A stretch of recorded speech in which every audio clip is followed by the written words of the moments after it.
Going on, Rotogrinders? Welcome back to the NFL Pick Six Show, Week 7 variety. We bring in two of the best analysts in all fantasy football, break down 3 games from every angle as far as the main slate on Week 7. And, of course, we run it back and talk about all the running backs, receivers, quarterbacks, tight ends, all that good stuff that we know to talk about in the 3 main games. The usual suspects, the same contestants, returning champion, Rich Hribar. He spent all his winnings from last week on this fabulous new camera. What's up, Hribar, from Sharp Football Analysis? Well, I don't have people, man. It's popping. I don't have the camera yet. This is just the same radiant glow of winning a few bucks in Week 6. Yeah, well, I don't know if you can tell, but I do not have a radiant glow. I had way too much Kareem Hunt. It was not a good week for your boy, but hey, that's why it's daily fantasy sports, man. Whatever happened last week, forget it. We care about today and today only. This is why we fade the chalk on this show. Yeah, well, you know, I have a heart. Kareem Hunt was such good. It was good chalk. No, it was great. He was good chalk. Oh man, well, what do you objective chalk? He was good. He was super popular. We didn't even talk about him last week because, of course, we record this show on a Wednesday night, and Kareem Hunt wasn't really a thing last Wednesday night, and that's something to keep in mind when you guys listen to us. Of course, a lot of people listen to us live, but most catch us on the replay on the Rotogrinders podcast feed on the YouTube as well. What up, YouTube? Do subscribe, turn on notifications, all that good stuff. Also joining us, as usual, John Daigle from NBC Sports, and also a Good Football Show pod. I was just listening to you about an hour or two ago as I was tilting my basketball contest. A lot of fun. I did mention basketball. Yeah, here in Rotogrinders, check us out. 5:20 every single weekday, more or less. That's like the general time. But if you guys are playing basketball, DFS, grind at it, have some fun, join us. And we're helping you guys out winning some money in the basketball streets. It's good times for sure. Super excited basketball's back. Daigle, how was your Week 6? How are things in your world? I don't know what basketball is from October to December, but I'm sure everyone should check out the show because I'm sure it's good.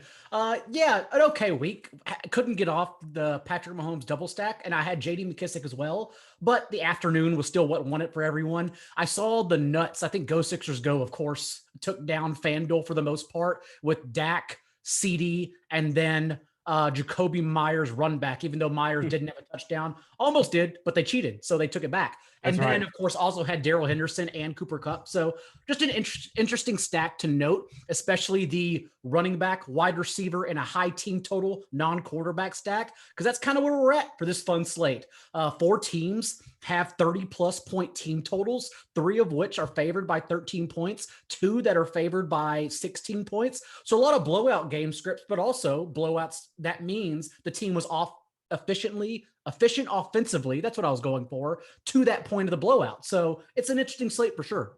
Yeah, you have a general thought in that, Hribar, as far as this week? And I know the season-long guys are freaking out because all their good players are not playing. No Dallas, no Buffalo, no Jacksonville, no Chargers, no Minnesota, no Pittsburgh.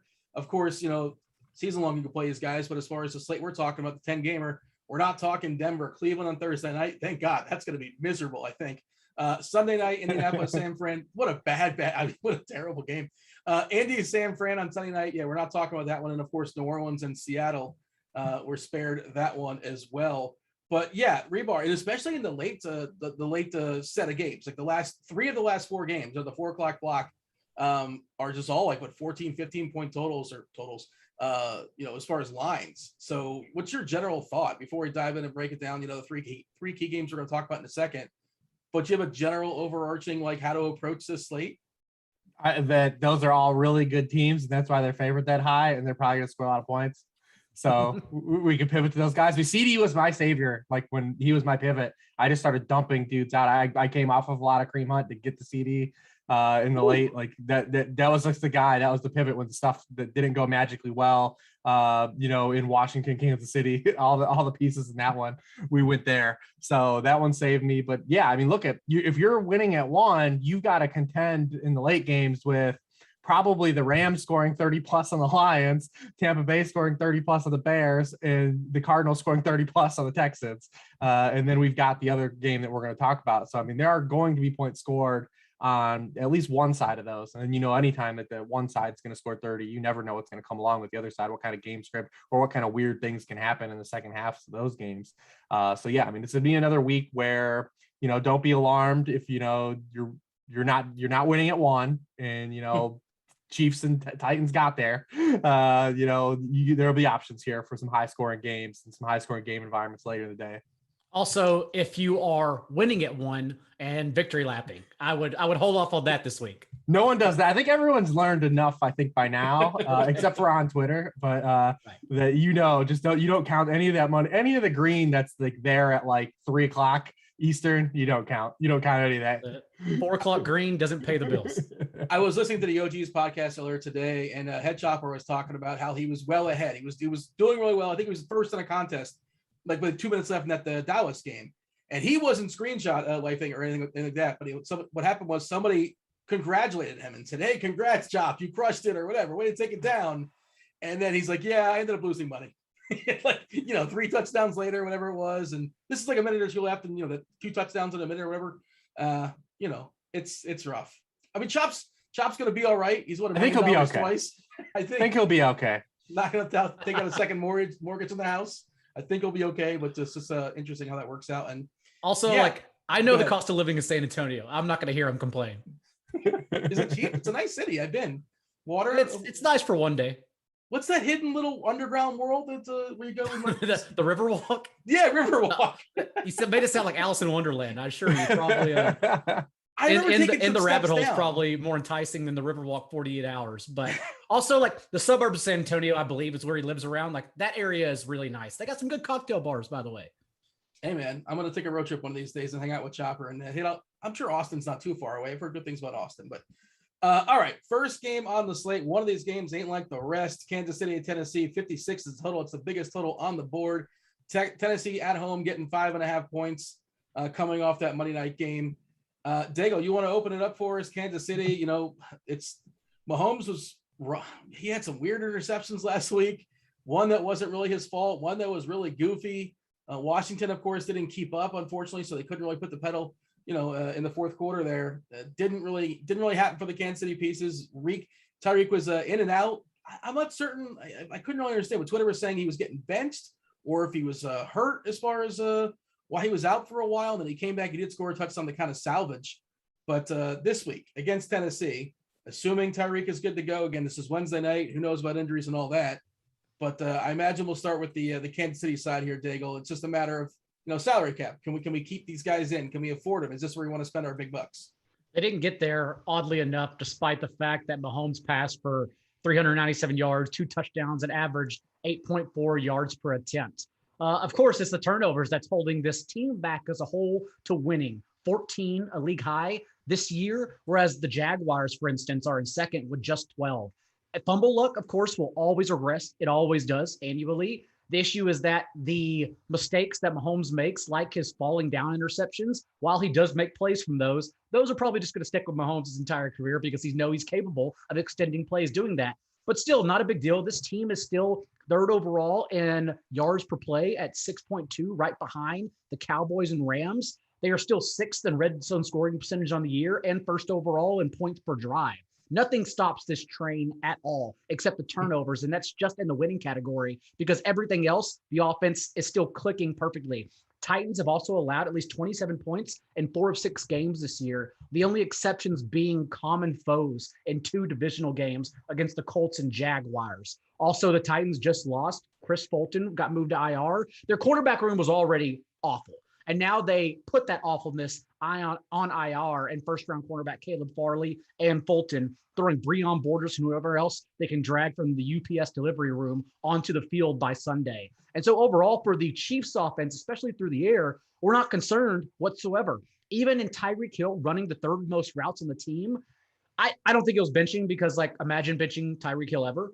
It was more or less he was dealing with that quad injury that he was DMP midweek and then got in a limited session on Friday. Still the third most routes, but still to lead the team in targets and finish with just fewer than 100 yards and still score a touchdown. Like, he's still just fine, even if he's limited. If we get like a limited practice on Thursday, even, we should have even more confidence. All right. Jump in here, Hribar, as far as your thoughts on the Kansas City side. And as far as the key pieces, Tyreek or Kelsey, which one do you have a lean to? Of course, obviously they're both really good, but if you can only have one, who's going to more likely to exploit this Tennessee defense? Probably still Tyreek. I mean, just because the cornerbacks are so bad. The back end is so tough in Tennessee. Like, I mean, they're 29th in yards per target allowed to opposing wide receivers, 29th in fantasy points allowed per target. They've allowed 10 touchdowns to opposing wide receivers. So I mean, I'd still lean Tyreek, and then also, if there's one spot you're always willing to kind of not pay all the way up for, it's still tight end, and there's only one tight end to pay up for. I mean, that's really it. I have no problem with Kelsey. They both get there. I mean, you see, like, it's not always just like a this or that thing with these guys. Like, I mean, they're the two most productive receivers on the team again last week. So if you want to choose the other one, no pushback. I do tend to lean towards Tyreek if everything checks out and he's healthy. Like John said, I mean, this team is really the only one stopping them is themselves. I mean, they punted 10 times this year, but the fewest in the league. They're also forcing the second lowest punts per drive top position. So we'll see what we get here. They are by far the worst run defense in the NFL, and they're facing Derrick Henry. Derrick Henry, I don't know what we'll even say anymore about Derrick Henry. I mean, since week one, he has 240 more rushing yards to the next closest player. The dude just he's constantly getting there. We joked last week about like, oh, this will be the week he doesn't get there because he's not on the main slate. He still had a 76-yard touchdown run. Now he's back on the main slate as the most expensive price he's been all year against this Chiefs team. I mean, really, the only way they can stop him is if the Chiefs go up like 20. That might even be not enough. They might have to go up like 30. Because we saw in the Seattle game in week 2 when they're chasing double digits, they still just keep handing it off to him. And that's because you can't trust this passing game really like at all. And it's not really, I don't know really where we draw the blame. I mean, there's a lot of moving parts. One, this team is due regression for 2 years. Maybe it's just finally happening. 2, their offensive line is worse than it's ever been over this 3-year stretch. They don't have Arthur Smith. And the wide receiving core has been, shuffling in guys in and out of the lineup the entire season. So you kind of put that cocktail all together and you've got some inefficient play. Also, despite them kind of having some inefficient play, they have 18 offensive touchdowns. That's 9th in the NFL. The only thing is the same thing we talked about last week. 12 of them are rushing touchdowns. They're second in the NFL in rushing touchdown rate, even with Derrick Henry scoring a touchdown seemingly every game the past 2 years. 55% of their touchdowns were passing last year and 49.5% the year before that. Right now, it's at 33%, just 6 passing touchdowns. Ryan Tannehill's a 3% touchdown rate. So, I mean, eventually, again, those things oscillate back. They swing back. Maybe this is the spot where it does. I wish that, like, Tannehill, though, for the way he's played so far this season, he's not priced like the way he's played. Like, people are still banking on him every week of, like, being, like, an efficient and potentially getting out of this slump. Like, on FanDuel, he's 7,600 still. Like, I was expecting to open the app and be like, oh, maybe we can go back to Tannehill this week. He'll be like 7K. And like, he's priced all the way up. So I'm like, well, what the hell, man? What are we really doing here? But yeah, I mean, that's kind of where we are. We don't know if Julio Jones is going to play. AJ Brown showed some life on Monday night to kind of give us a little bit of faith of going back to him. His pricing was frozen because it was on Monday night. So as a, alternative game stack, if you're not paying up for that ultimate dollar of the big dog, you can't do the ultimate game stack here. You can't go Mahomes big dog. You can't go Mahomes big dog, Tyreek or Kelsey. It's just you're out of dough. I mean, FanDuel, even if you go, let's say you want to start your running backs at Derrick Henry and Darrell Henderson, that's already $19K of your salary. It's absolutely insane since Derrick Henry is $11K on the week. And you know what? I can't argue against it because Bills were the top defense in EPA rushing, all advanced metrics. But then we found out quickly that your rushing defense is only as good as Derrick Henry allows it to be, as he had 140 yards and 3 touchdowns. Also, Jeremy McNichols was injured in that game in pregame warmups, and they don't have another third down option except Derrick Henry. That's why he handled 100% of the backfield touches. So, like, if that's the case again, and the backup running back is only their fullback, Corey Blasingame, as Mekhi Sargent and Darrington Evans is still on IR are out. Like, that's also another reason. Well, okay, maybe you do roster Derrick Henry at whatever price since he's going to get every single touch. All right, so a couple things here. It's just really interesting because you guys talking about Henry. He's 11K on FanDuel. They are not messing around. They shouldn't, man. I love what sites like. That's what sites should do. It's remember like when FanDuel used to do it too with Russell Westbrook. Remember Russell Westbrook would just like go nuclear, and they're like, well, we just got to make this dude like 12K. Yeah, it's like, and you'd still pay it and find a way to make it work. Yeah, and you guys were talking about the Kansas City. Nothing stops that train. Like Henry, he is the one who knocks for Tennessee.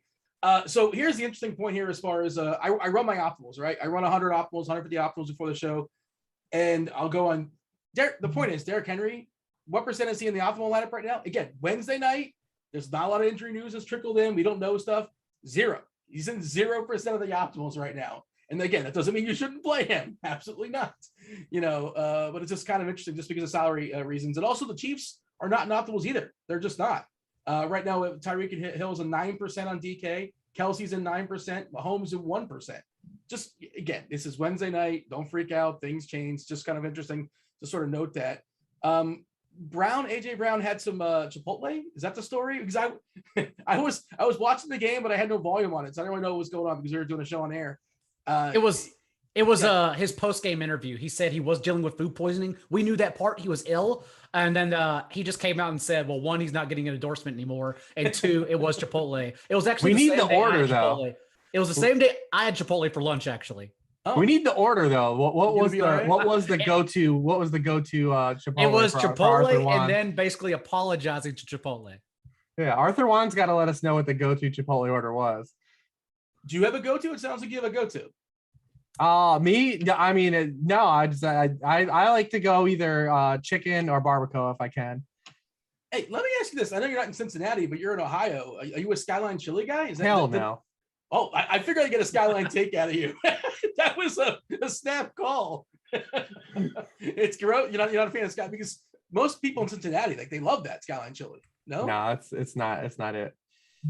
Is that just like a tourist trap thing that they don't like? It's the big lie that anybody comes through. I think it's like the Cincinnati equivalent of Taco Bell for hangovers because it's literally just spaghetti that is like molded into a ball and then you eat it with a fork and it has overtly yellow cheese on top. So there's the 3-way, the 4-way, the 5. If you want beans, right, cheese, spaghetti. I've had it one time. And I just still couldn't wrap my head around eating spaghetti at 7 a.m. So most of those chain places wherever you go are going to be more myth than good. You'll find a local mom and pop place or like whatever place that like Alton Brown, like look up something that like Michael Simon like visited or something on that, like the Food Network. You'll find a better mom and pop place than you will in those chains. Most of them will end up a little bit disappointing. It is the weirdest thing. There is a Skyline right around the corner for me, and I'm in South Florida. Just for no particular reason. I thought they're all in like Ohio, and that's that. But there is. No, South Florida has like one of everything. Like they'll just have like a Giordano's in like a corner, and you're like, "What the hell is this in Florida?" Yeah, but like ordering. I'm sure you have a favorite spot, but like ordering pizza in Florida, just be careful about what you order. Like if the Skyline chili's not good in Cincinnati, it's home. Imagine how good it is in Florida. Florida is a bad pizza state, though. It's terrible. It's a terrible pizza state. You got to import the water from New York. That's what I'm told, right? What's the name of that place? The chain in it's bye week, so we're derailing the show. This is the new concept. We're going to touch on all the big teams that are scoring. Don't worry, it's okay. don't worry. But the name of the Pittsburgh place that puts like the fries and the coleslaw. Primanti Bros. There was one around the corner from me there. They closed. It didn't work out. Florida rejected it. Like, Florida's like, nope, this is not good enough. Yeah, I'm not a big fan of Primanti Bros either. I didn't get it either. It didn't do it for me. Stick with the Cubanos and the fish. You're just fine.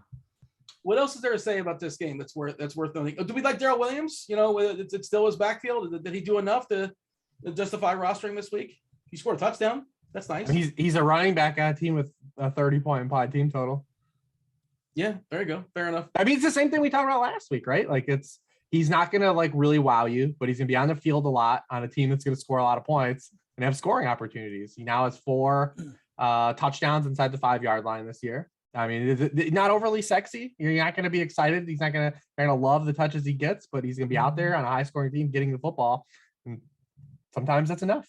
Daigle, on a Wednesday night, how confident are we in the health of AJ Brown and Julio Jones? I guess AJ is feeling a little bit healthier, assuming he's digested everything and he's good to go. Julio seems a little bit little trickier, but their prices are cheap and the matchup is good. And in theory, there's some upside if Tannehill finally throws some touchdowns and Henry's not siphoning every single one of them. What are your thoughts as far as them in tournaments? AJ Brown have full confidence he's going to play, and we saw all of his production, 7 catches, 91 yards, came in the second half. Probably went to the back, got an IV during intermission, and came back out healthy.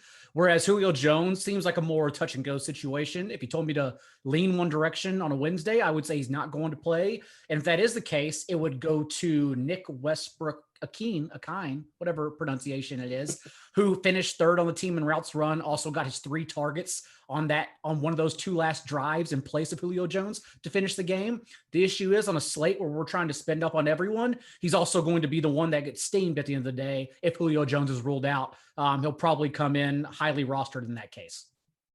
All right, we'll move on. The Titans are getting the full Julio experience year one. This was always the argument too, right? Because in the offseason, like everyone made such a big deal about the trade, and when completely healthy, I understand it. But also every team trades a 2nd round pick for Julio if there was no risk involved. The thing is, there is always risk involved. And now we're seeing the full spectrum.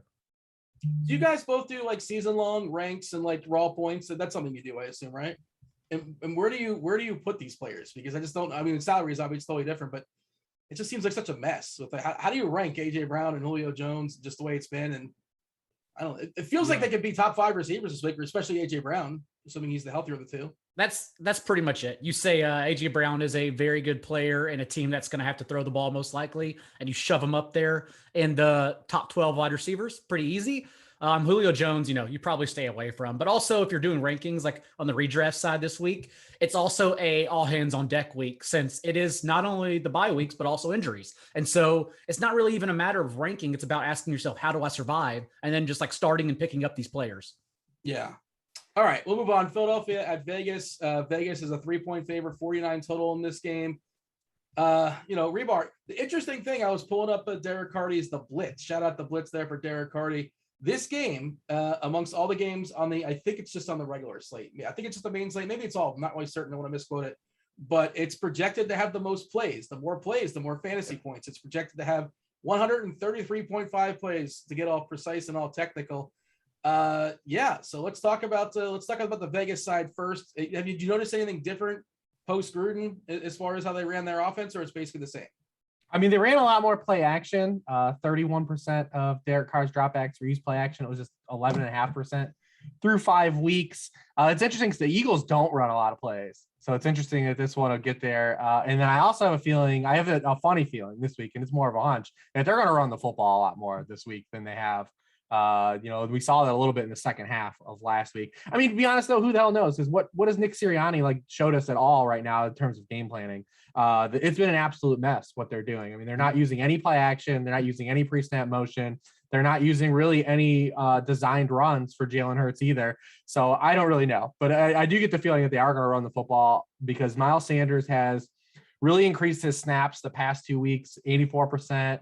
And 92% of the backfield touches. He was efficient the past 2 weeks.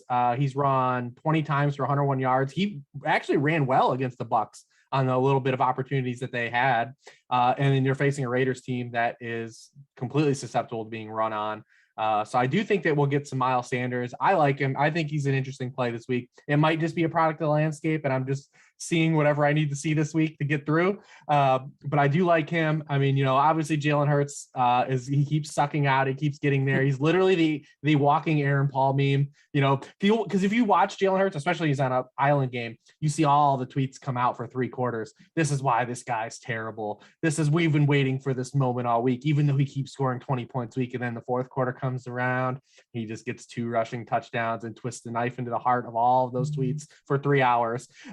So, I mean, you hate to see it, or you really love to see it. But he's the only quarterback now that's been a QB1 scorer in all 6 weeks this season. He's got over 20 fantasy points in every game. He keeps finding a way to get there. And what's interesting about this matchup is the Raiders don't blitz. They blitz at the lowest rate in the NFL. And you would say typically be like, oh, that's awesome then, right? Like you're not blitzing a young quarterback. He's going to sit back. But it's really crazy is that Hurts is actually a lot better versus the blitz so far this year. He's averaging just under 9 yards per pass attempt against the blitz, and 5 of his passing touchdowns have come against the blitz. It's almost like he doesn't want to be throwing into zones and being comfortable. You want to flood windows for him because he's not a highly accurate passer. He's third in the NFL from the bottom in expected completion rate. Another guy like Justin Fields is last, similar kind of archetype. So it's gonna be really interesting to see how this plays out. But like I said, he keeps getting there from a rushing perspective.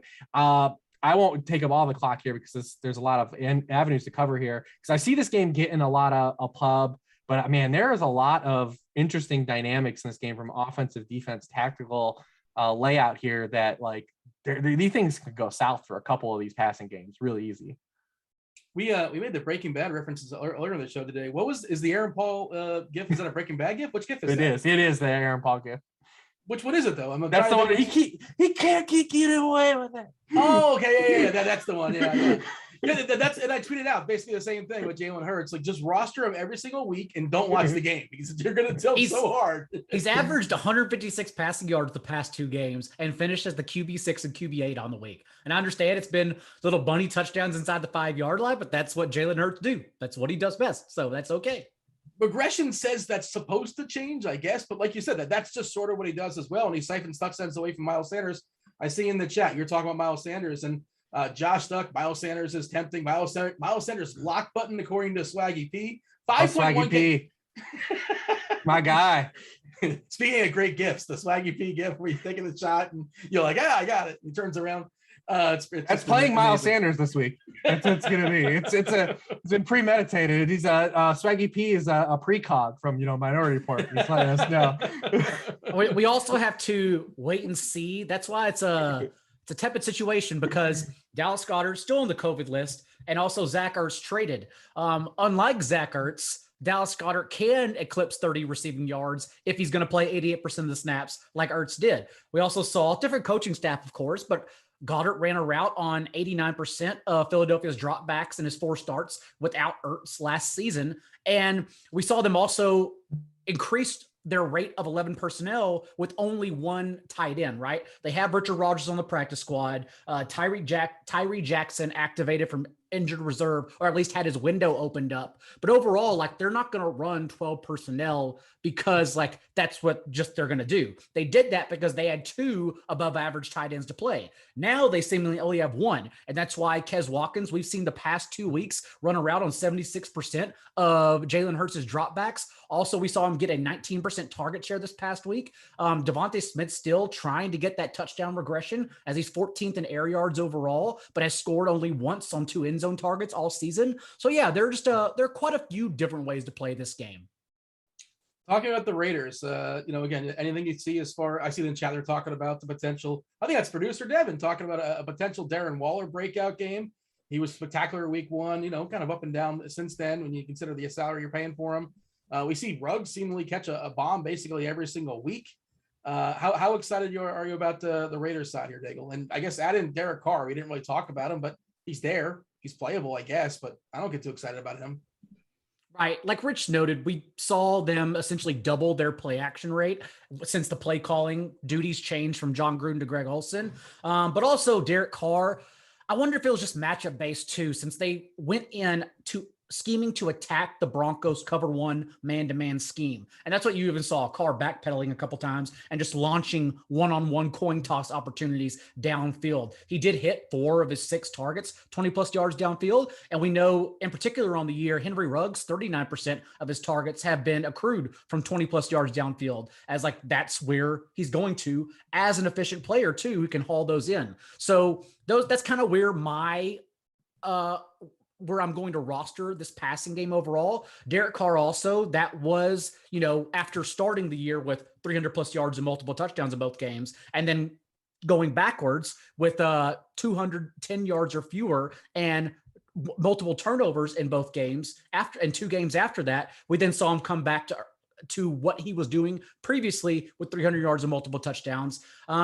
I also wonder, this is a bit narrative-y, but I wonder, we've seen this so many times about like emotional highs after coaching changes. And then like, this is what we do in the betting world too. And then now the next game, that's why I didn't have money on the Broncos, because I couldn't trust them in this spot. But now like afterwards, I just wonder if it's an amazing spot for the Eagles. But overall, yes, it is for me, Carr, Henry Ruggs. And then of course, to Devin's point, Darren Waller, who last week was the first time all year he saw fewer than 7 targets. Week 1 set an unsustainable floor for us with 19 targets, but then at least he coasted by on at least 7 targets per game until last week when he had just 5. The only issue is also because of the landscape of this slate, Darren Waller is pretty much the only direction you're going to spend over, 5 or 6K at tight end. So that's where we need to talk about game theory. Rich, you alluded to a couple more angles you potentially wanted to work in here. Did Daigle knock him out? Is there any still standing for you? Well, so the Raiders as a passing game, are living, the vertical passing world. Derek Carr's lived, on downfield throws so far this season. He's 6th in the NFL on average depth of target. He leads the NFL in completions of 20 or more yards. But the Eagles under Jonathan Gannon, they just sit back and they play shell coverage, 2 eye safeties. The whole time they try not to give up big plays. They're 2nd in the NFL in 20-yard pass plays allowed, and opposing passers have just a 6.6 average depth of target against them. It's the 2nd lowest rate in the league.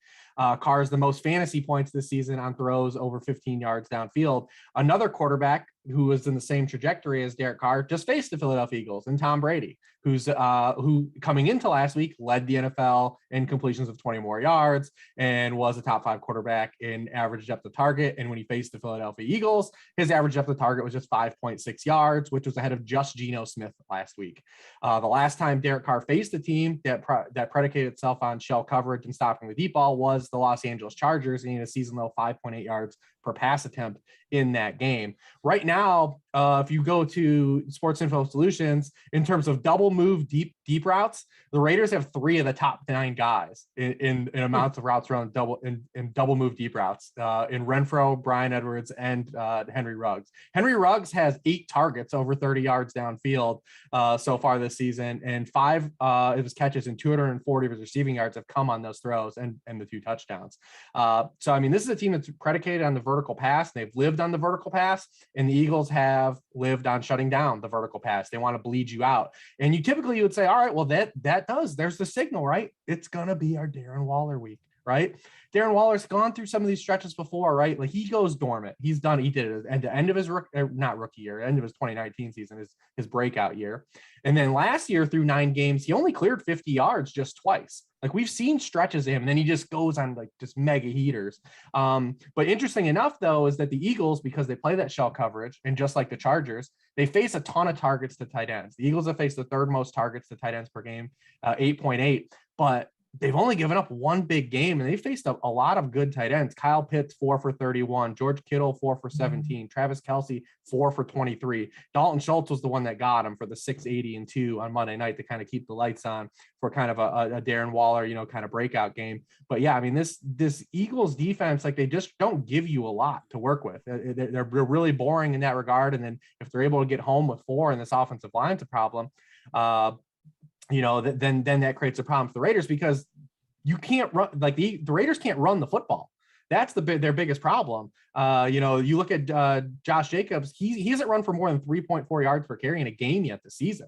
Wow. Like, their offensive line has just absolutely been bludgeoned. Obviously, we knew that coming in. They got rid of everybody, and it's came and played out that way. Because the Eagles, the way to beat them is they're very similar to the Chargers. Like, they want to invite you. They're going to give you light boxes. They want to invite you to run the football. And the last time the Raiders played a team like that was the Chargers, and their offense did not look good at all. So yeah, it's interesting because I see this game getting a lot of steam, and from a matchup tactical leverage stance, like, I think it's a pretty bad matchup for the Raiders passing game.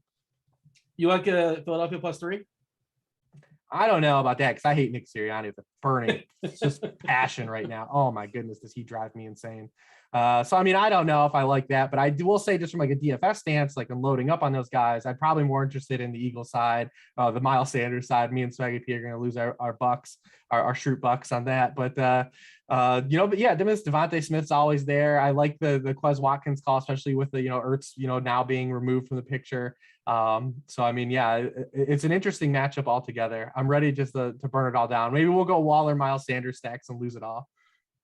when I mentioned like you guys go deep into these games, like double move deep route data, like that is not what I saw coming. This is why Daigle and Hribar are the absolute best in the business.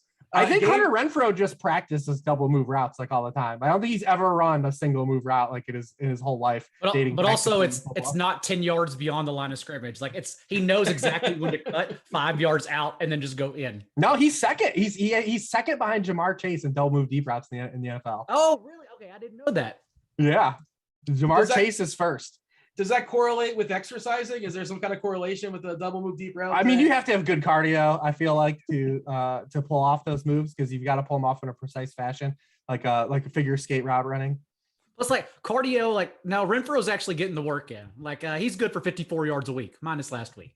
True. But he's not good for 58. Like no more than 54. That's about it. Whatever it is. 54 is his average. He's got a ceiling for sure. All right, the last game on the slate, the 3 games we're going to feature, we're going to run it back and talk about our favorite plays on, amongst the games that we are not, we have not yet talked about, is Cincinnati at Baltimore. Baltimore is -6, 47 is the total. Lamar Jackson chalked it, burned us last week. Not really his fault. Just we came on this show and just did the same argument we talked about Derek Carr. He wasn't going to get there because he lived on the deep ball and was facing a defense that stops the deep ball. We told everyone a week ago to not play Lamar Jackson on this show. It was not only that, but also Steve, said, you're the host. Listen to the also said play Mark Andrews over Marquise Brown. Like literally said that. Yeah, I had some of him, but like Andrews got tackled in the 1 yard. I'm just tilted because every running back I played in fantasy 4 years ago scored a touchdown with the Ravens last week. Bell scored, I think Freeman scored, I think Murray scored. And Lamar, did he might have threw 1 touchdown? I don't know. It wasn't Andrews scored. He had Hollywood for a touchdown and missed him. Hollywood could have got there. He was wide. I mean, right in his hands. Is Hollywood good? Like, do you want to? Well, that was Lamar's fault. Lamar missed him on last week. Hollywood had his guy beat for the touchdown. It was right after the Chargers went for that 4th down that everyone lost their minds about in the third quarter. It was that, and then the Chargers still hold them to a field goal. So they were down 3 scores. Went for it, didn't get it, and we're still down 3 scores after they got the ball back again. Maybe I'm thinking of a different play, a different drop. I get my Hollywood drops confused. I thought he had. Anyways, it was only the 1 week. Calm down. Like Marquise, that's actually like why Marquise Brown is such an amazing play. Not to jump the quarterbacks here, but now I do wonder if they see the Bucs score and think, okay, like that's Marquise Brown. He's just a fluky, like hot, cold player. Whereas we even talked about it. That was the matchup you didn't want to play him in. I didn't even want to play him in redraft unless I had to last week. Whereas this week now we get the Bengals defense. And we know that in Marquise Brown's 5 games prior to last week, he averaged 5.5 catches, 90 yards per game, and a full touchdown per game. So now is the week to go back to Marquise Brown. By the way, Lamar is the guy. He's the quarterback popping at all the optimals right now on Wednesday night. I max it out at 70%. I don't want to get 100%. I want to kind of see a collection of options. And he's 70% on both DK and on FanDuel. So as of this recording on Wednesday night, he is currently the optimal quarterback. And are we going back to him, Daigle? Is Lamar? I played him last week. You guys told me I shouldn't have. I'm not a good person at listening, apparently. But how do you feel about Lamar versus the Bengals this week? Love him. 33 pass attempts per game and 9.1 yards per attempt, of course, before what happened last week against the Chargers. But then also, since it was so matchup dependent, like they obviously, in their clowning, their pantsing of the Chargers, like didn't need to throw. Lamar Jackson's 26 pass attempts were just fine since they had 25 running back carries. And that all-star cast of 2013 running backs got over 100 yards combined together. All of them except Le'Veon Bell looked explosive in that matchup. Le'Veon Bell is just not going to look explosive at any point throughout his career anymore. But overall, yeah, it's a completely different attack, I would expect. And that's why I'm hoping the field is down on him this week, even though I feel like given the rest of the slate, like everyone's probably going to not play so much Kyler, thinking their 17.5 point favoritism over the Texans, and rightfully so at home, is going to take away from Kyler's game script and overall ceiling. Same for Matthew Stafford. So I do wonder if everyone comes in heavily on Lamar Jackson. I don't know what you have at his projected ownership right now in the back. Do you think people will just stay away from Kyler now because they just have no idea who to stack him with? He wasn't played at all last week and threw 4 touchdowns. He hasn't been for multiple weeks though. Yeah. Like if you go back, like he's Like people are just, do you think that's the reason? Is because, everyone's just so predicated, like you need to stack your quarterback, and everyone just looks at that Arizona situation. It's just like, what the hell, man? What do we do? Like, what do we do? It's a good question. And he's also not running as much. So I would say, like, you're playing naked. I always thought you're playing naked just by himself, play solo for 3 or 4 touchdowns or run one in, not 2 touchdowns to one receiver. But where's the rushing gone? Is that something that's just a small sample thing, or you think that's something he's actually? Well, they don't need it. I mean, the thing is Yeah. it's not really needed right now either. So it's like hard to really say, like, it's disappeared in the offense, but they just haven't needed it. They're just smoking teams. And like he's been awesome through the air. So like, why would they? Yeah. They had, for everything that was wrong on the Browns side last week, the odds were stacked against the Cardinals significantly. I even had an early bet on the Browns in before it reached a touchdown. Cardinals, just with the coaching COVID cluster, also no Chandler Jones, no Rodney Hudson. And Kyler banged up on the injury report for his shoulder throughout the week. There was no reason for them to win that game. And not only did they walk into Cleveland on the road and win that game, they just pants. They clowned the Browns out of the stadium altogether. Definitely need to be taking more serious than they are right now.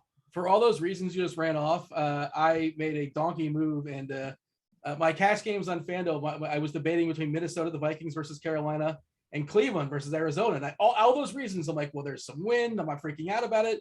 Kyler's got a shoulder. We saw last year with the shoulder, he kind of fell off. He's got no coaches on the road, and like you said, pants them is a pretty good description. You always play the guy versus Sam Darnold. You always play the defense. You always break the tie with Sam Darnold. So someone's gonna have to take my cursor away from me because I keep clicking DeAndre Hopkins. I've done it now in back-to-back weeks, knowing he's gonna be less than 5%, which is just stupid because it doesn't matter because he's never gonna see double-digit targets again his entire life. Yeah, well, it's a revenge. We'll talk about that soon enough. It's a revenge game, so maybe he gets like an extra target. He'll get like an 8th target this week or something like that. But he keeps scoring touchdowns, so like it kind of masks. It's masking like how low that target share is for Hopkins. As far as the Cincinnati-Baltimore game, by the way, I brought up that stat earlier about the Cardi's projected snaps per game. This has got to be one of the lowest. So yeah, that's the interesting thing. And rarely do we pick this kind of game, right, Hribar? This is the lowest game on the board as far as projected plays, 120.3. That's dead last. So just so you know, as far as the top to the floor, 133.5 is projected plays in Vegas, 120.3. And like, it's something that's not talked about a lot, but it's simple. Like, if the more plays, the more opportunity for fantasy points. There you go. And we're talking about a difference of like 14 plays or so. But does that matter enough for you, Hribar, as far as the Cincinnati-Baltimore game? Jamar Chase's team's won. He's got to get loose, and he's probably going to get loose every single week. So why is he going to catch another 70 yards? It's tough. It's tough because the margins are really tight. Like when we're talking about overall play value, the team that's lowest in the NFL in plays. Like, so Bears games are the lowest. They average 118, plays per game. And I'm trying to pull up who's the highest, but I believe it's in the 120. So we're still talking just 10 plays in a game. Like, it's still, the margin's still really tight. And of course, like, you have teams like Philadelphia and the Raiders who haven't run the football at all this year, and they haven't really tried because, well, one, the Raiders can't, and then 2, we talk about Nick Sirianni, but they're 5th and 7th in passing rate over expectation. These are 2 teams that are not. These are teams that run the football a lot when they can, when it's available to them. The Bengals have been a team that have run the football a lot. So that's why it projects to be kind of a slower, sluggish paced game. There are some interesting wrinkles in this game. I was glad Daigle kind of chose this one. I thought we might get Falcons, Dolphins mixed in. That game's getting a lot of buzz too.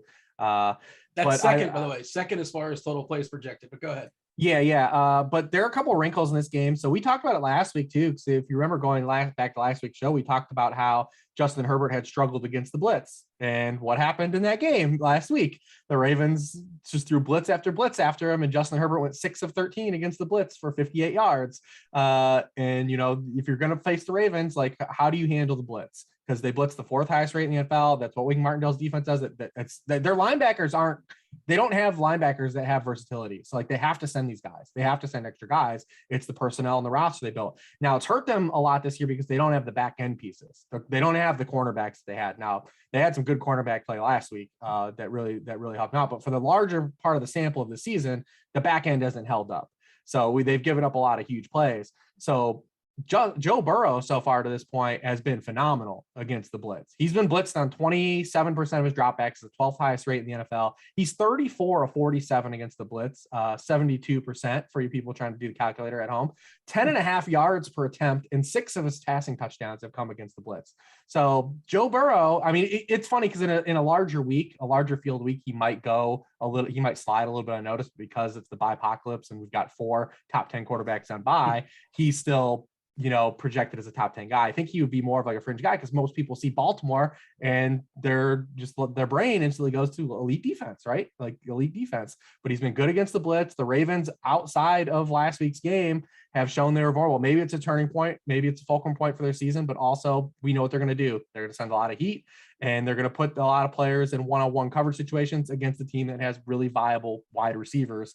It won last week against Big Mike, who was a little hobbled though in Keenan Allen, but we've got Jamar Chase, basically the best deep ball wide receiver through 6 games of his career, basically since Randy Moss right now. T. Higgins and Tyler Boyd. So, I mean, if they're going to send heat and Joe Burrow is able to roll over his production that he's had against the blitz so far this season, there's some big play opportunities and splash play opportunities. And the Bengals lead the other tied with the Cowboys right now in touchdowns scored from outside of the red zone with 8. But they have the highest percentage of team touchdowns scored from outside of the red zone in the NFL. So there could be some big splash play upside here. We just wish they'd start throwing some downfield targets to T. Higgins. All right. Let's say when you say splash plays and downfield attempts, that's when it's only going to be Jamar Chase. Chase has 14 of the team's 19 targets, 20 plus yards downfield this year. Burrow goes one direction when he's under duress or asked to throw deep, even though Higgins did profile as a deep threat out of Clemson. When he was healthy with Burrow in 6 games last year, he was the team's leading opportunity receiver, 20 plus yards downfield. It just is all gone to Chase. So you can play Higgins if you want. The past 2 weeks in particular, since Higgins' return, he has only 3 fewer targets than Chase, but also Chase nearly has 200 more air yards because that's the direction Burrow's going. I was keeping my eye on chat. I apologize if you touched on him. Did we talk about Mixon? I know we're talking a bunch about Burrow and the receiving. He just started. Well, we went on a weird tangent and other things, and we just kind of got back to the game. We started talking about Texans Cardinals. Okay. I thought I heard his name in passing for a second, but I'm like, oh, did I miss the Mixon talk? Well, do we like Mixon this week? Yeah, I like Mixon. We saw that he was healthy at least, whereas P. Ryan had nearly 30 more snaps than him 2 weeks ago. Last week, Joe Mixon had 45 snaps to Chris Evans 16, and he actually outtouched Chris Evans 24-6 until the Bengals had a 27-0 lead in the fourth quarter. That's when they started scaling him back and giving Evans and Travion Williams more run. Evans was still mixed in on passing downs, but just the fact that Joe Mixon, whether it's sustainable or not is another question, but Joe Mixon did at a season high 20% target share in that game. And so if we think it's going to be a competitive game, then of course, that's certainly an option to run out there as well in a skinny stack or run back. Daigle, what do you have for me as far as the receivers? I know we touched on Brown there for a second. Andrews has been really, really good of late. The price is still pretty good on DK especially. And then we saw Rashad Bateman get worked in, made some catches last week. His salary is still really, really cheap on DK. You have to assume, if nothing else, he's going to get more snaps than what he got last week. I think he's 3.4K, I want to say. That feels like an interesting cheapie. What's the grade for Bateman after game number 1 for him? A cheapie, especially if you think his role was going to increase, which of course we all do. They even said they weren't going to throw him into the fire and put him down on every play. We didn't expect that. But also I was pretty encouraged from his usage in his first game off injured reserve. 65% of the snaps, a 22.2% target share, also second on the team among their wide receivers anyways, and routes run over Devin Duvernay. We have to wait and see Sammy Watkins' status. But since Watkins did average 17 routes per game for the Chiefs across 3 seasons with them, I would imagine as the more experienced slot player, that's where they throw him into. Bateman, of course, did run 91% of his routes from the slot last year in college, but prior to that, he was more of a boundary receiver. So he can be moved anywhere, but I would think they just keep him on the boundary and 2 wide sets. So if we think his role is going to increase overall, it's really not a bad option on DraftKings. And 5.3 on FanDuel too. That seems pretty playable. It's like $800 from the floor. That's pretty cheap. And he was more of a 5 yards per target. Is not sexy, I understand. He was more of a chain mover. All 4 of his receptions went for first downs, but did also have a drop pass. And again, we were just hoping that his role increases. So you have to have a little bit of hope when playing him. But overall, I don't think it's a bad play. You got a thought, Hribar? No, not much. I mean, he is what he is, right? Like I think he's a way better game stack play than he is like to keep chasing like seasonal formats. Absolutely. Yeah. I think he's more of like he's still just a guy to kind of wait and see, I think, and see what happens. But yeah, I mean, I have no pushback on anyone that wants to take a shot on him. All right, those are the 3 games. We'll talk about our favorite players at other positions in just a second. We're going to give you the Evan Silva fun fact. We promised that as the new bit. I'll give you a second, Daigle, to think of one as I talk about. I mean, I already know it. We had an event for the weekend. So. You got one good to go. I didn't actually know it was going to become a segment. I thought I was going to naturally work it in weekly. But I will say, as someone without kids, Dean knows, I try to log off on Friday night and Saturday. I don't always do a great job of it, but my Saturdays literally entail sunrise golf by myself. And then I go for a long trail run. And then after that, I usually update some stuff just to get up to date with injuries and whatnot. And I got done around 5-6 p.m. this past week. Schedule was completely clear until I needed to wake up and build some more DFS lineups and make some overnight edits. And so I texted him because, of course, he's upstairs sleeping. He just naps all afternoon. And then I was like, hey, like I'm free now. Let's go get some steaks and wine. Let's just have a good dinner tonight. And he goes, no, like I'm staying in. I'm trying to be healthy, bro. I was like, okay, fine, whatever. I'll go out and get dinner myself. No big deal. And then I think I walked upstairs around midnight or 1. I was up just like watching some late college games. And I saw the man trying to be healthy had DoorDashed 7-Eleven. That's your first red flag. He DoorDashed 7-Eleven, but then he DoorDashed a carton of milk with 5 different cookie selections. And that was his dinner, trying to be healthy. And then he just walked back upstairs and went back to bed. That's what he ate. And then just went upstairs. That is pretty amazing. This is the GOAT himself. These are his habits. Does he drink the milk the same way he drinks the jug of water? In the same sort of, I just picture he's like the liquids out of jugs, apparently. Well, I also recently discovered, I was offended. I recently discovered he just drinks Bailey's on ice. That's it. Just Bailey's on ice. And so I don't know what happened with that milk, like if he put it in ice or if he drank the whole gallon. But either way, all I know is the entire carton was gone in one day. I didn't know that was humanly possible. So that's all I know. I saw what the trash can had offered me the evidence. You mentioned, it's funny, you mentioned naps, and I'm going to mention Chopper one more time because I heard Head Chopper say on a previous podcast, he hates naps. Now, look, I know we all disagreed, or we had a disagreement on the red zone. I couldn't believe you guys are not on team red zone. Hribar, you got to be on team nap, right? Who's anti-nap? Well, no, I'm a cat napper, but what's the definition of nap? See, like, so my wife, she can't nap. She just goes back to sleep. Like she just like goes to sleep for like 2 hours. See, I can close my eyes for like 10 minutes and like be good. Like I guess the definition of a cat nap, but like, I mean, I don't consider like what she does is taking a nap. Like she just like, you just don't go back. Like you don't get into your bed for 2 hours and call that a nap. Like how long is the world's longest nap? Like when is it no longer? Like what are we defining a nap as? Because I'll close my eyes on the couch or the hammock or like sitting on the patio for 10 minutes and be good to go. Like I count that as a nap. You can't nap for 4 hours.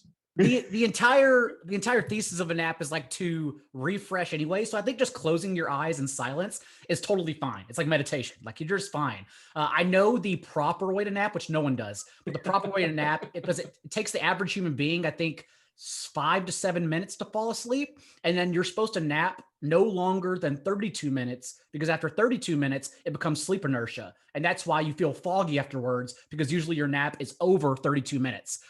Knowing all of that information, I usually still sleep an hour and a half. I feel like I learned a lot. I wasn't expecting these answers. That was very good. Well, it also takes, Dean, 22 minutes for caffeine to hit your veins. And so they call it the nappuccino. If you take a few espresso shots, then get that 25 to 32 minute nap in and then wake up, the caffeine hits you as you're waking up. And it's like the ultimate high. The nappuccino. Or just do drugs, whatever. Yeah, no. SEMA segue into our sponsor. Stop throwing your money away. It's time to check out Jock Market, the app where daily fantasy becomes a stock exchange. You buy and you sell shares of players in real time for real money. Download now for a 100% match up to $50 using the promo code Grinders. And get this, if you do not turn a profit this week, Jock Market, they're going to cover your losses in your very first event. Download Jock Market in the app or Play stores and check out jockmarket.com. That's JOCKMKT.com. Jockmarket.com. Use the code Grinders for a 100% deposit match up to $50 on your first deposit. All right, let's knock out some of our favorite quarterbacks we've not yet talked about just yet. Daigle, we have the Sean McVay revenge. I don't know whatever you want to call it. Sean McVay versus Goff. This is one of those games where it's like, well, I don't know if I can play the Rams because they're gonna blow them out. And it's like, well, okay, they're gonna blow them out, but how do they get those 40 points, right? They just blew out the Giants. Those points happen. Like they still count for sure. Kyler against Houston, same deal. Like you got to assume they're going to beat up on Houston pretty good. Rodgers versus Detroit, super interesting. Well, who do we have as far as our feel free to give thoughts on those quarterbacks and anybody that's off the board that I've not yet touched on. I don't know who I threw that to.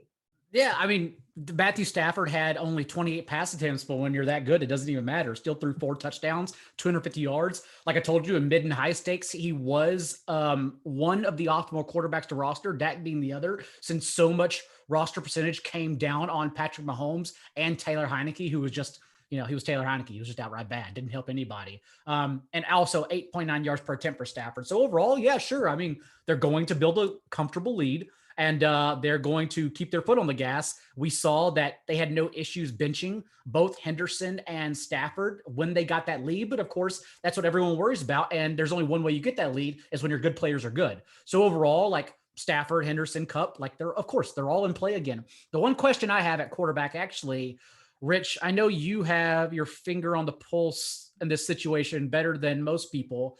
Do you think? Do I? Well, we're about to find out. Do you think Justin Fields is going to be asked to throw, or are we going to get the same game plan as usual? Since, of course, teams have thrown on the Bucs at a league high 40.8 attempts per game. It's just a matter of that has not been Laser and Nagy's calling so far. Yeah, a big assumptional irrational coaching game for the Bears. We'll see if we get it. I will say though, this is a terrible spot for Justin Fields. I know people want to make this out to be good. He's been so bad against the blitz so far this season, and he was bad in college against the blitz, and he's facing the blitz heaviest team in the NFL.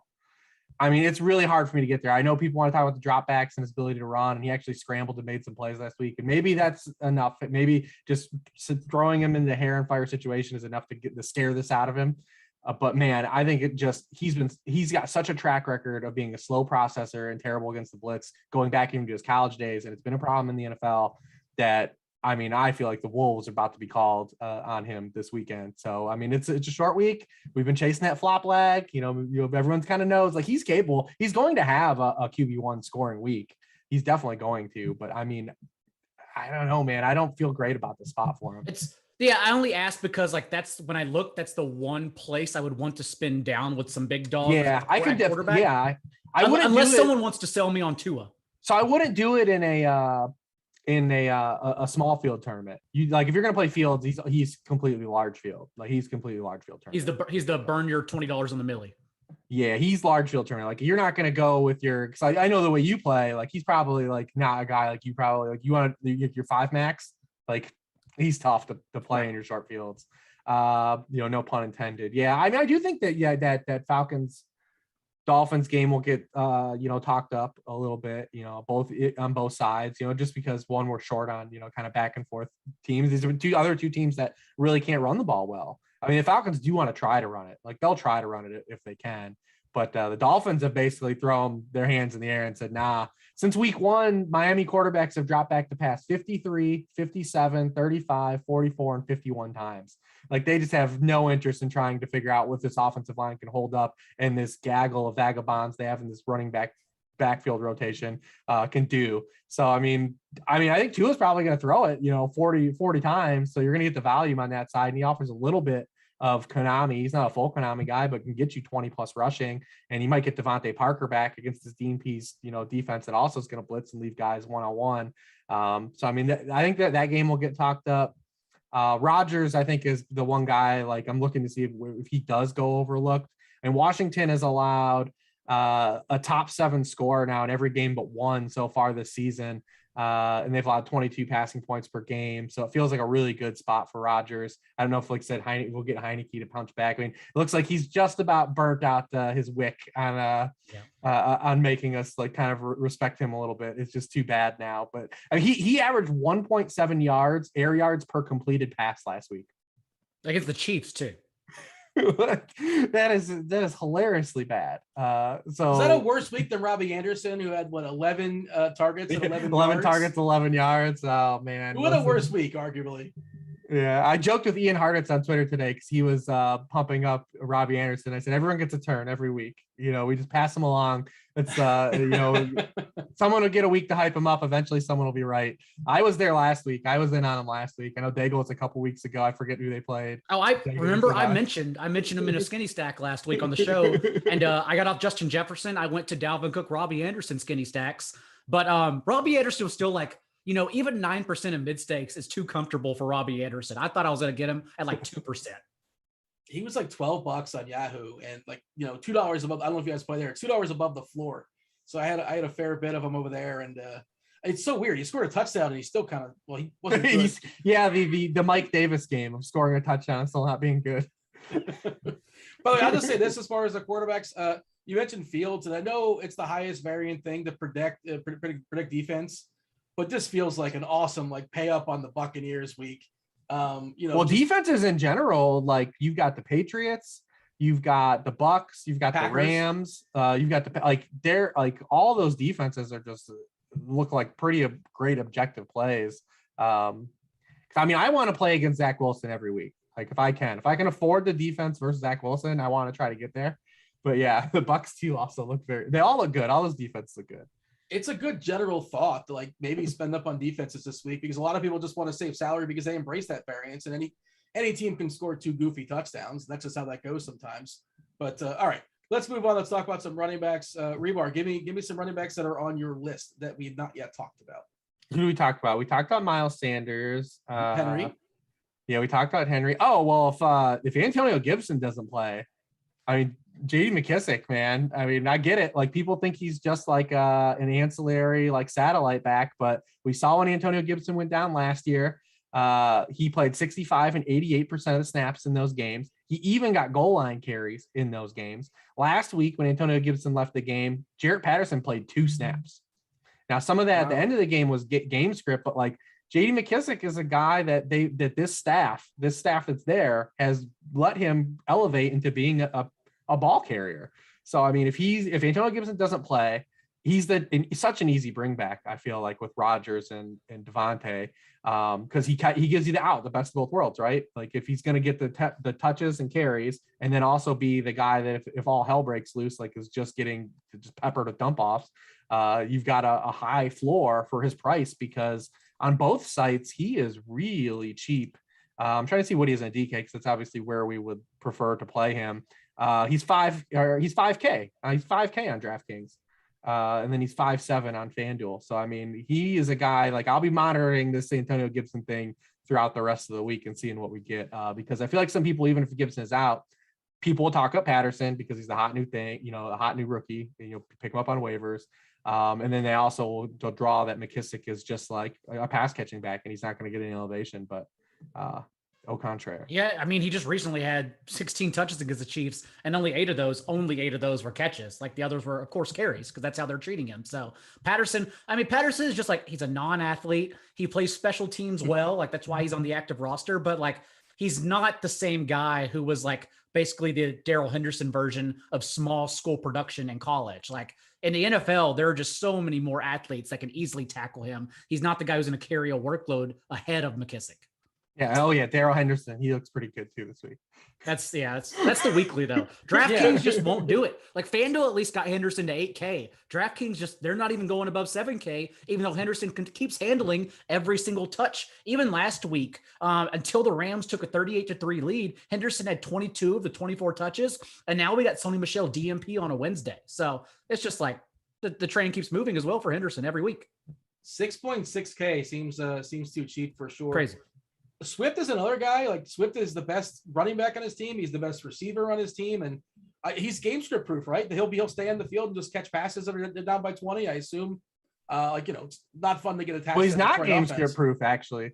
Okay, you're not going to get the game script that is proof to him, though. Well, no points. The points are a problem. Well, the neutral game script is his problem, which the Lions are never in. They've trailed for 100% of their second half snaps.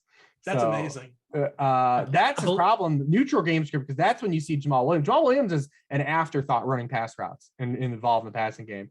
But in neutral game script, that's when you see Jamal Williams get peppered in for drives, and he's even stolen a few green zone touches from DeAndre Swift. But the Lions have been so bad. DeAndre Swift is just growing nuts in the second half of his games. He has the most fantasy points scored in the fourth quarter this season. He leads the NFL in receptions in the fourth quarter, and 47% of all of his PPR points have come in the fourth quarter. So I mean, there's no reason not to believe it doesn't happen again this week. But the Lions, the game script that will prevent him from ever going off is the neutral game script. Which is good though, because that's the Lions. Right. Like you said, It's not going to happen. They've had a lead for 2 plays, and I believe 7 minutes and 40 seconds all year long. They haven't run an offensive snap with the lead. They took the lead against the Ravens, but then they gave it right back up. They had it against Minnesota, right? With like 30 seconds to go or a minute to go. Same thing. They took the lead in 2 games, but they've never held the ball ahead on the scoreboard. Man, that's wild. I also wrote down like Damian Harris versus the Jets, Chuba versus the Giants, and Uncle Lenny versus Chicago. Those guys do anything for you, Daigle?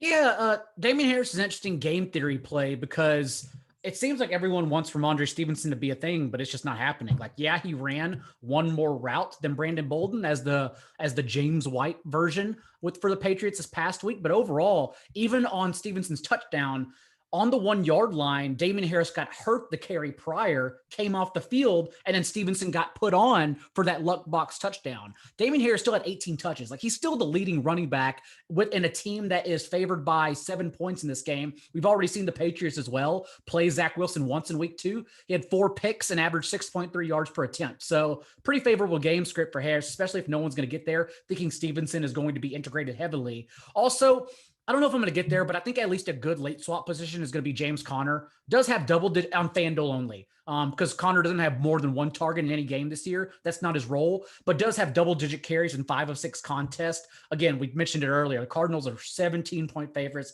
at home against the Texans, who are only starting Davis Mills because they have no other option. So I think it's a pretty good game script for Conner as well. Is Edmonds ever going to score a touchdown? Who's going to score first, him or the dude on New England? Which dude of New England? Anybody in New England. I assume he's talking about Jacoby Myers. Oh, Jacoby Myers. Okay. I'm trying to think of any of them scoring touchdowns. Yeah, I don't. But Myers did get he scored a 2-point conversion and he was in the end zone. He did not get electrocuted. Like, it's not that, like, he's fine. He survived it, but it was only worth 2 points. I guess doesn't count. Yeah, he also had a 2-point conversion. We know that he can now touch the pin without dying. We have proof of that now. So that's not the reason why he's not getting in. He's just not getting in. Chase Edmonds also does look awesome. He looks so good between the 20s, but he may die inside the 20 though. They may actually take him out for health purposes. The end zone is lava. All right, wide receivers. Devontae, we talk about Henry, what a phenomenal play he is. The only reason that's keeping you from that. Talk about Devontae Adams every week. Yeah, now it's Devontae versus Washington, the nuts versus the nuts. Like, in the nuts in the nut spot, like, what are we going to say? Like, Hribar, tell the people that Devontae Adams is a good player. Like, of course he is. It's just a matter of lineup construction and all that stuff. And I mean, prioritization. Ideally, if you can get Henry and Adams in the same lineup, you're feeling pretty good about yourself. Of course, everybody else is going to try to do the same thing until they realize. Yeah, and I mean, it sets up Washington is another blitz-heavy team, and Devontae Adams, 55% of his targets are when he's come out of the slot. And you look at some of the guys that have really torched Washington. It's a lot of slot production. Cole Beasley, 11 catches, Keenan Allen, 9 catches, Tyreek Hill, 9, Sterling Shepard, 9. So I mean, if you're going to send blitzes, and Adams is already working in that role. I mean, they're constantly getting him open, which is crazy because everyone and their grandma knows like they're predicated on getting Devontae Adams the football, and they're still getting him open. Yeah, really good spot. Like you guys know, for Devontae Adams. I don't have a ton of like off the cuff receivers, so I'll let Daigle go ahead and run a few. Go ahead, Daigle. I mean, Quez Watkins is my sneaky one, but I guess it's not really off the cuff either. But Calvin Ridley comes back, still top 10 and target rate per route run at 26%. did not go to London, but now he's going to return, and it's a very good spot against the Dolphins defense that just allowed Trevor Lawrence even to go over 300 yards because they're so banged up. They lead the league in cover one, man coverage. That's why they gave Byron Jones and Xavier Howard lucrative contracts, and both of those players are just extremely injured right now. May not play again this week. I believe they are DNP on Wednesday. So something to monitor, because that's how we would attack the Dolphins through their secondary then. And then if Devontae Parker is available, like that's still someone who, leads the team in end zone targets still. And so I'm fine going right back to him. Jalen Waddle's role changed. He had a higher depth of target this past week with Tua, but also remember, like, they didn't have anyone. They didn't even have Preston Williams in that game. Mac Hollins ran a route on 100% of Tua's dropbacks because they were so disheveled at wide receiver for all their bodies available. So if we get Parker and Waddle back, I don't mind going back to Parker. That's a good segue to tight end. Gesicki and the tight on the other side, Kyle Pitts. Kyle Pitts had a big breakout game over there in London, obviously. We talked about Kelsey, of course, if Kelsey by all means, same deal with Andrews. But these guys are a little bit cheaper, but still, they come with some promise. Hawkinson on Detroit. I didn't get a chance to check his snap count. I was playing through an injury. I saw him on the field a few times. I think he had a decent week. Is he somebody you can consider? Yeah. Is he just playing mostly every single snap? I assume he is, just going to toughen it out. Is that what's going on there? He's still out there. Yeah, okay. He's out there, and it's just third in routes run per game for tight ends. I mean, it's just you have to just survive the golf weeks. He's been injured too. He's just the past couple of weeks he's been injured. I believe also DNP again today, but that's kind of been their routine. That whole team is so banged up. Jamal Williams, DeAndre Swift, they're all on the practice report weekly. Just to backtrack for a second, like a Raymond or an Amon St. Brown, any of those guys interesting if on the comeback against the Rams, assuming they're gonna have to chuck the ball? I mean, interesting is a relative term, you know what I mean, though. They're cheap and cross your fingers, throw a dart, that kind of thing. Considering we just saw season highs from DeAndre Swift and snap 78% routes run on golf dropbacks. Also his 76% share of backfield touches was a season high as well. I think that's kind of the run back in any game script, since he'll be out there in negative game script. Also under wide receivers, I forgot to mention Sterling Shepard, by the way. Rich, your favorite tight end in that Atlanta-Miami game? Do you have a preference? Yeah, Kyle Pitts. He's better at football than Mike Gesicki, but I guess I'm fine with Gesicki too. I like his role a lot. We've seen him, he's sixth among all tight ends in targets. I get him wrong though. Whenever I'm on Gesicki, I get him wrong. I was on him 2 weeks ago in Tampa and I didn't get anything. I feel like anytime I go to him, he lets me down. But hey, if you're looking at their Atlanta is 31st in touchdown rate allowed to opposing tight ends. So you get the one guy outside of Devontae Parker who's active as a clasher among those wide receivers in Miami. Is there still value in that Ricky Seals-Jones price on DK? It's steadily moving up. I believe it's 3.7 now. He's on the field. He doesn't come off the field, so why not? Yeah, that's still too cheap, right? If you just want to flat out punt it, he doesn't come off the field. Yeah, and he's the primary end zone guy. So I don't know. I have no problem if people go back. It's the one position that didn't get. The one position that didn't get decimated this week was tight end. And we lost Schultz, who a lot of people have been going to, but Knox probably wasn't going to play anyways because he broke his hand. But that's really it. All the other tight ends that are off the board were guys we never really cared about. Yeah, I think that's really the cheap way.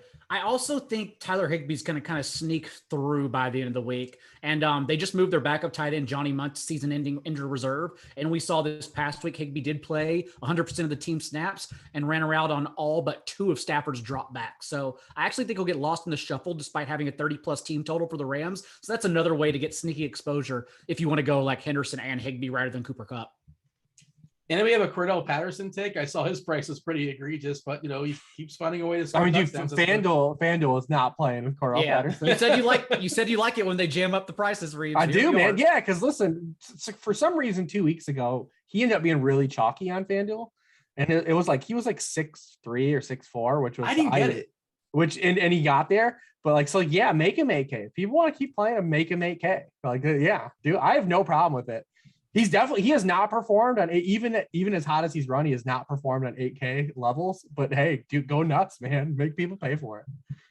Is there anything, it's Wednesday night. Is there anything we should keep an eye on? Anything as far as injury wise that might open things up, or it's just, Gibson.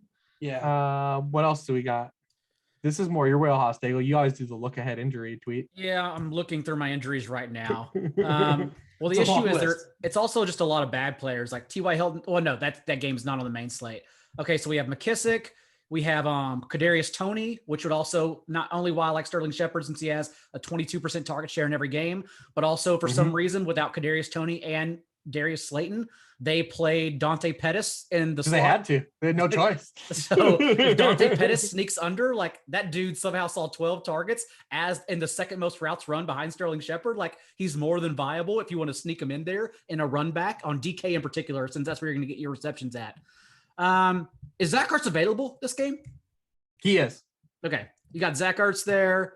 Diami Brown was back to his usual routine and second most routes on the team without Curtis Samuel and Cam Sims in that game. So that's one. Yeah, and then Quintus Cephas is still on. He broke his arm. I think he's out for the year. And so that would lead to the Khalif Raymond play. If you want to get there, I still think it's more DeAndre Swift, though. Daigle, the last thing before you step aside and get out of here, the chat wants to know, and this is a callback to a previous conversation as far as Evan Silva. What were his cookies of choice? Did he go like all chocolate chip, like all in? Did he get a variety pack, like a little bit of the M&M, chocolate chips, and peanut butter? Does he have a preference as far as cookies? It was a variety. He got the little elf chocolate covered like wafers almost. That was one of them, just like double chocolate covered wafers. He got a bag of chocolate gluten-free pretzels. Don't understand that order at all. And then he got a roll of Chips Ahoy chocolate chunk and also a roll of Chips Ahoy soft and chewy, which is my personal favorite, especially if you sneak them in the microwave for like 15 seconds. They're incredible. Yeah, I'm a soft bake guy all the way. Yeah. But what power rank, Hribar, the number one flavor for a cookie? What is it?